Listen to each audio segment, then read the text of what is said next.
Hello students, our next topic is magnetic field strength produced by a moving charge। कहता है कि कोई भी मूविंग चार्ज, आपको पता है ना कि जब चार्जेस मूव करते हैं तो वो करंट कंसीडर करते हैं, कि करंट प्रोड्यूस करते हैं और उस करंट की वजह से कंडक्टर के चारों तरफ एक फील्ड क्रिएट हो जाता है। उस फील्ड को हम कहते हैं मैग्नेटिक फील्ड। ठीक है, तो यहाँ पर यह पूछा गया है कि किसी भी मूविंग चार्ज की वजह से मैग्नेटिक फील्ड की स्ट्रेंथ कितनी होगी, यानी कि मैग्नेटिक फील्ड कितना होगा। ठीक है, तो देखिए हमने यहाँ पर लिखा बेटा, let us consider motion of A particle of charge plus Q. कहता है कि मान लीजिए कोई पॉजिटिव चार्ज है या प्लस क्यू चार्ज है, मान लीजिए फॉर एग्जांपल ये प्लस क्यू चार्ज है।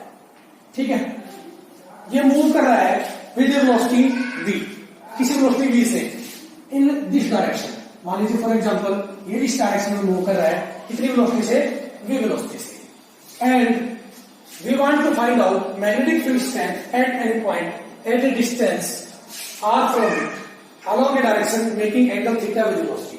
वो कहता है कि मान लीजिए किसी पॉइंट P पर इस मूविंग चार्ज की वजह से हम मैग्नेटिक फील्ड निकालना चाह रहे हैं। ठीक है, और इस पॉइंट P की जो डिस्टेंस है इससे वो कितनी है, r। ठीक है, इस पॉइंट P की इस चार्ज से डिस्टेंस कितनी मान ली हमने, r। और ये जो r डिस्टेंस है ये इसकी वेलोसिटी के साथ कितना एंगल बना रही है, थीटा। ठीक है, मान लीजिए कितना एंगल बना रही है ये, थीटा। ओके, तो देखिए बेटा, अब मान लीजिए ये जो पॉजिटिव चार्ज आपने लिया है, यानी कि जो पॉजिटिव चार्ज लिया है, एक किसी स्मॉल टाइम के अंदर कोई स्मॉल लेंथ, किसी स्मॉल टाइम t के अंदर स्मॉल लेंथ या स्मॉल डिस्प्लेसमेंट ट्रेवल करता है, कवर करता है, तो उस टाइम पर उसकी वेलोसिटी क्या होगी। तो हमने इधर लिखा let dear is small displacement of charge in a small time t। कहता है कि मान लीजिए उस किसी छोटे से टाइम t के अंदर ये जो चार्ज है ना, ये एक स्मॉल डिस्प्लेसमेंट कवर करता है और वो स्मॉल डिस्प्लेसमेंट हमने कितनी मान ली, dl। देन इट्स वेलोसिटी, तो इसकी वेलोसिटी क्या होगी, आपको पता है वेलोसिटी क्या होती है, डिस्प्लेसमेंट अपॉन टाइम। डिस्प्लेसमेंट कितने है, dl, टाइम कितना लिया उसने, dl, डिस्टेंस ट्रेवल करने में t, तो वेलोसिटी क्या होगी, v इक्वल टू में dl बाई dt। ठीक है बेटा, ओके। अब आगे देखिए, कहता है कि अब आपको पता है कि जो कोई जब चार्ज मूव करेगा तो करंट प्रोड्यूस करेगा, और वो करंट किसके ऊपर होता है, चार्ज पर रिलेटेड टाइम। ठीक है, तो देखिए हमने लिखा इधर ए मूविंग चार्ज कंसीडर करंट। ठीक है, जब भी कोई चार्ज मूव करेगा तो करंट कंसीडर करेगा, यानी करंट प्रोड्यूस करेगा। एंड करंट इज, और करंट किसके ऊपर होता है, आई इक्वल टू में क्या हुआ अपॉन टी। ठीक है, तो हम बात करते हैं बेटा करंट एलिमेंट की, कि उसी की वजह से मैग्नेटिक फील्ड फाइंड आउट कर पाएंगे। तो जो करंट एलिमेंट होगा वो किसके ऊपर होता है, करंट इंटू में जो डिस्प्लेसमेंट उसने कवर की है, डिस्प्लेसमेंट कितने कवर की है, डीएल। तो करंट एलिमेंट किसके ऊपर होगा, आई इंटू डीएल के। करंट एलिमेंट किसके ऊपर होगा, आई इंटू डीएल के। अब देखिए बेटा, आई की वैल्यू यहां से पता आपको। ठीक है, आई की वैल्यू से पुट कीजिए, कितना हो जाएगा, क्यू अपॉन टी। आई की जगह पर क्या, आई की वैल्यू क्या है, क्यू बाई टी। तो यहाँ पर हमने क्या किया, आई की जगह पर क्यू बाई टी पुट कर दिया। जब क्यू बाई टी पुट किया तो क्या बन गया, क्यू बाई टी इंटू में डीएल। ठीक है, अब आपको ध्यान रखना बेटा, देखिए यहां से डीएल अपॉन dt। ठीक है, डीएल अपॉन dt किसके इक्वल था, वेलोसिटी के। ये देखिए यहाँ पर डिस्प्लेसमेंट अपॉन टाइम किसके इक्वल है, वेलोसिटी के इक्वल। तो डीएल बाई dt की जगह क्या पुट कर सकते हैं, v। तो क्या हो जाएगा, आई डीएल इज इक्वल टू में क्यू इंटू v। क्या हो गया, करंट एलिमेंट किसके इक्वल आया बेटा, यहाँ से चार्ज इंटू में वेलोसिटी। ये जो करंट एलिमेंट है, ठीक है, किसके इक्वल आया, चार्ज इंटू वेलोसिटी को। तो इसी को हम आगे लिखेंगे, पहले मैं इसको रब कर रहा हूं। ठीक है, और उसके बाद ऊपर से स्टार्ट कर रहा हूं लिखना। देखिए, तो देखिए बेटा, हमने यहां पर लिखा the direction of current is same of motion of positive charge, same as of motion of positive charge. अब आपको पता है कि जो ये पॉजिटिव चार्ज था, ठीक है, इसकी वेलोसिटी अगर इस डायरेक्शन में थी तो करंट की डायरेक्शन भी किस डायरेक्शन में होगी, पीछे डायरेक्शन में होगी। ठीक है, अगर ये इस साइड मूव कर रहा है तो करंट की डायरेक्शन भी किधर होगी, इसके मोशन की डायरेक्शन में ही होगी। सो इन वेक्टर फॉर्म अब वो रिलेशन कैन बी रिटन, कौन से रिलेशन, ये हमारी ideal is equal to Q into V. इसको कैसे लिख सकते हैं, I into vector DL is equal to Q into vector V. अब देखिए बेटा, हमने आई के ऊपर वेक्टर नहीं लगाया है, क्यों नहीं लगाया है, क्योंकि जो करंट है ना ये स्केलर क्वांटिटी होती है। ठीक है, इसकी डायरेक्शन भी होती है, मैग्नीट्यूड भी होता है, लेकिन फिर भी स्केलर क्वांटिटी है। लेंथ एलिमेंट वेक्टर क्वांटिटी है और वेलोसिटी वेक्टर भी वेक्टर क्वांटिटी होता है। तो I into vector DL is equal to में क्यू इंटू में वेक्टर वी। ठीक है, तो उस रिलेशन को हम ऐसे लिख सकते हैं। अब देखिए ये क्या कर रहा है, कहता है कि इसका मतलब ये है कि जो चार्ज और वेलोसिटी का जो प्रोडक्ट है, ठीक है, ये किसके इक्वल होगा, करंट एलिमेंट के। तो इसे लिखा हमने यहाँ पर therefore product of charge and its velocity is equivalent to current element। कहता है कि जो चार्ज का प्रोडक्ट और उसकी वेलोसिटी का जो प्रोडक्ट है वो करंट एलिमेंट के इक्वल होगा। ठीक है। Now according to Biot Savart's law, magnetic field strength, magnetic field strength is given by, किसके इक्वल होगा बेटा? आपको ध्यान है हमने देखा कि physical dB is equal to में mu not upon 4 pi, mu not upon 4 pi into में IDL, आइडियल आगे क्या था याद कीजिए, क्या था? dB इज इक्वल टू में mu not upon 4 pi into IDL। याद करो याद करो, जब स्केलर फॉर्म में कर रहे थे तो इसके साथ क्या था? साइन थीटा, और अपॉन में क्या था? R square. लेकिन जब वेक्टर फॉर्म में इसको लिख रहे थे तो क्या था? Vector dB is equal to में mu not upon 4 pi I into में vector DL into vector R upon R3 आया था। ठीक है। जब स्केलर फॉर्म में लिखेंगे तो स्केलर फॉर्म में ये था dB इज इक्वल टू में mu not upon 4 pi IDL sign theta upon में R स्क्वायर। लेकिन जब वेक्टर फॉर्म में लिखते थे तो उसका ऐसा लिखते थे बेटा। ठीक है। तो देखिए इसको अगर इस ब्रैकेट को मैं बाहर लगा दूं तो भी गलत नहीं होगा। ठीक है। क्या होगा? Vector dB is equal to में mu not upon 4 pi into में ideal cross vector R upon में R3। ठीक है। ये लिखा था हमने। अब क्या करेंगे बेटा? यहां से जो वेक्टर आइडियल की वैल्यू है क्या है? चार्ज इंटू में वेलोसिटी, इसको यहां पर पुट कर देंगे। तो यहां पर पुट करेंगे तो देखिए क्या आ जाएगा? Vector dB is equal to में mu not upon 4 pi into में Q into vector V cross vector R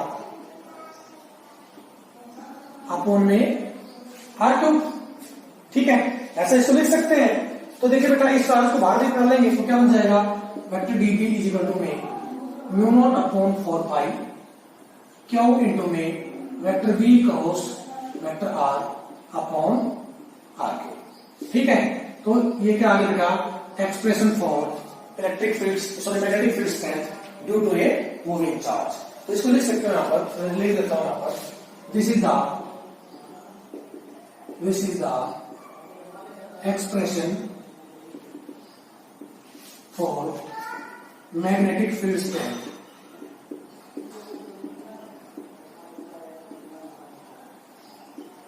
due to a moving charge. ठीक है बेटा। अगर आपको इसमें मैग्नीट्यूड लिखना हो, ठीक है, तो कैसे लिखेंगे? इधर ऊपर से मैं इसको रख कर रहा हूं।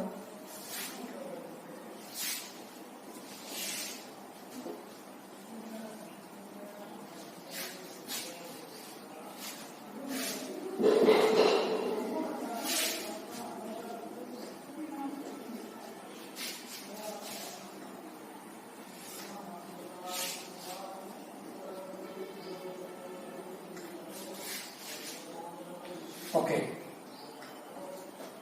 Therefore,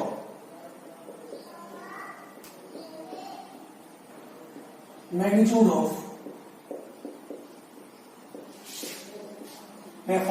of magnetic field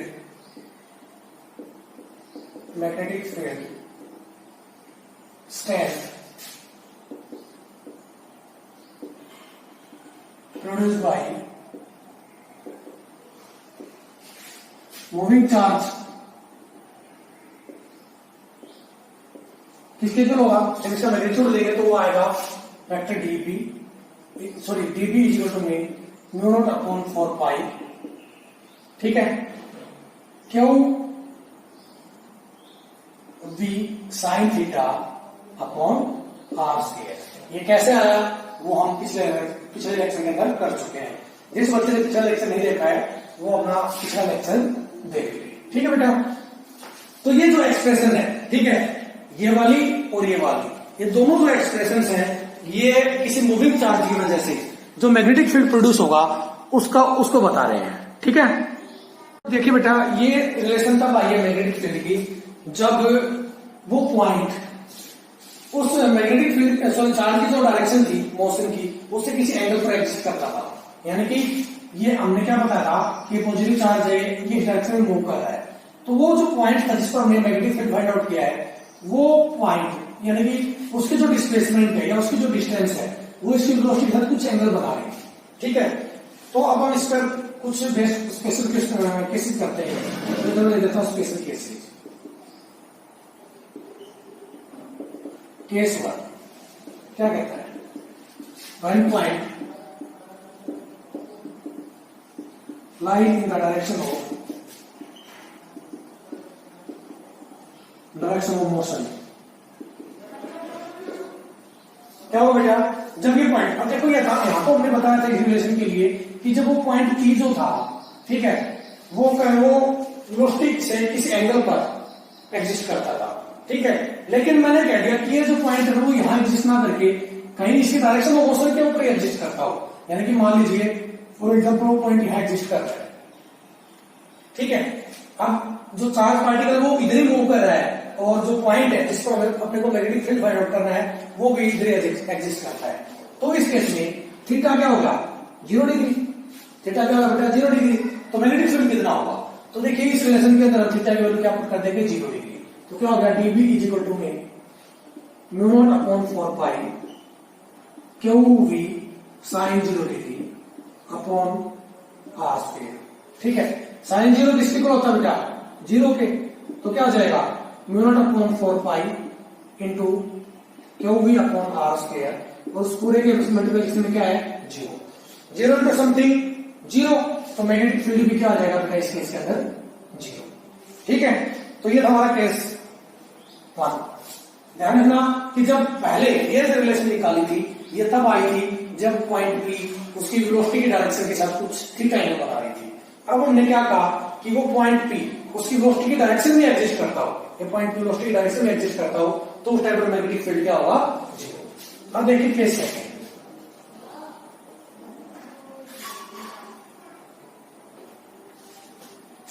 case second, when velocity 0 to में 0, जब वो चार्ज पार्टिकल किसमें हो, रेस्ट में हो, यानी कि उसकी वेलोसिटी 0 हो, तो उस केस में मैग्नेटिक फील्ड क्या होगा। तो देखिए अब यहाँ पर dB इज इक्वल टू में μ0/4 pi as it is, Q as it is, v की जगह कर देंगे 0 इंटू में sin theta upon r square, 0 into something 0। तो इस केस में भी मैग्नेटिक फील्ड क्या आ गया है, 0। इसका मतलब क्या हुआ, it means charge at rest does not produce any magnetic field। ठीक है बेटा, तो ये था हमारा केस नंबर 2, यानी कि जब चार्ज रेस्ट में होगा तब भी वो कोई मैग्नेटिक फील्ड प्रोड्यूस नहीं करेगा। ठीक है, तो ये था magnetic field strength produce by A moving charge. अब देखते हैं आगे। बात आती है बेटा कि अगर आपसे बोला जाए कि मैग्नेटिक फील्ड को या मैग्नेटिक फील्ड स्ट्रेंथ को करंट डेंसिटी की फॉर्म में रिप्रेजेंट कीजिए, तो आप उसको किस प्रकार से रिप्रेजेंट करेंगे। तो इसलिए हमने लिखा है यहाँ पर Biot Savart's law in terms of current density. ठीक है, अब देखिए बेटा हम लिखते हैं according to Biot Savart's law, magnetic field आपको पता है किसके इक्वल होता है, dB इज इक्वल टू में μ0/4 पाई I into vector dl cross vector r upon r3। ठीक है, ये रिलेशन आई थी, तो इसको मैं नाम देता हूं इधर equation number 1। Let A be the area of cross section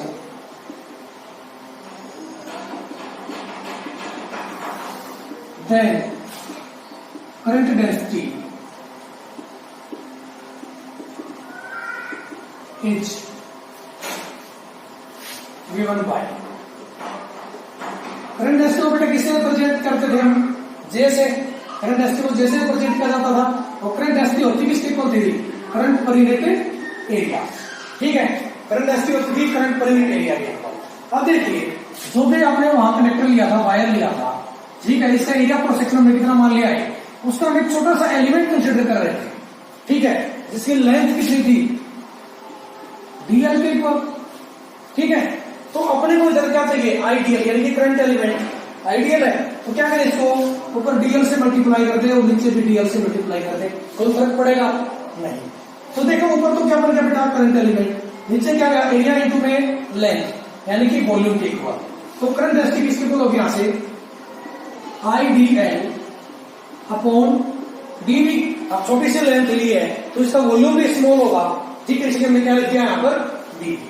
तो अगर यहां से आइडियल को लिखना हो, करंट एलिमेंट को लिखना हो तो कैसे लिखेंगे, इस जे डीवी को उधर ले जाएंगे तो क्या हो जाएगा जे डीवी।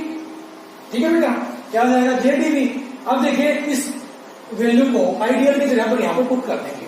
ठीक है, तो इसको जब यहां पर हम पुट करेंगे तो मैग्नेटिक फील्ड किसके इक्वल होगा, mu not upon 4 pi as it is into में। ठीक है, अब ये क्या था अपना आइडियल, आइडियल की जगह क्या पुट करना अपने को जे डीवी। ठीक है, तो यहां पुट करेंगे क्या हो जाएगा जे डीवी क्रॉस वेक्टर आर। ठीक है, अपॉन में क्या है आर क्यू, यही है बेटा। तो देखिए अब यहां से इस डीवी को मैं बाहर लिख सकता हूं। ठीक है, ओके, तो जब इस डीवी को मैं बाहर लिखूंगा तो मैग्नेटिक फील्ड किसके इक्वल आ जाएगा, then vector dV is equal to में म्यू नॉट अपॉन 4 पाई बाहर। ठीक है, अंदर क्या करूंगा vector J cross vector R upon R cube into dV. ठीक है, तो ये आ गया magnetic field in terms of current density. ठीक है, कैसे रिप्रेजेंट किया, आई थिंक आपको समझ आ गया होगा। हमने इधर क्या किया, इस आइडियल करंट डेंसिटी का पता हमें क्या था, करंट प्रिंट एरिया, इसको ऊपर नीचे डीएल से मल्टीप्लाई कर दिया, या कहिए इसको डीएल से मल्टीप्लाई कर दिया, डीएल से भाग दे दिया, तो नीचे क्या बन गया एरिया इंटू में length element. Area into length element का क्या मतलब है, वॉल्यूम। वॉल्यूम होगा कंडक्टर, और उस स्मॉल लेंथ कंसिडर की थी तो उसका वॉल्यूम भी स्मॉल होगा, इसलिए हमने आपको क्या लिखा डीवी। इस डीवी को उधर ले गए तो क्या होगा आइडियल इक्वल टू में जे डीवी, आइडियल इक्वल टू में जे डीवी, ध्यान रखना ये। ठीक है, अब क्या करेंगे, इस आइडियल की जगह जे डीवी पुट कर दिया और डीवी को हमने फिर बाहर कर दिया। फिर क्या आ गया मैग्नेटिक फील्ड स्ट्रेंथ या magnetic field in terms of current density. ठीक है बेटा।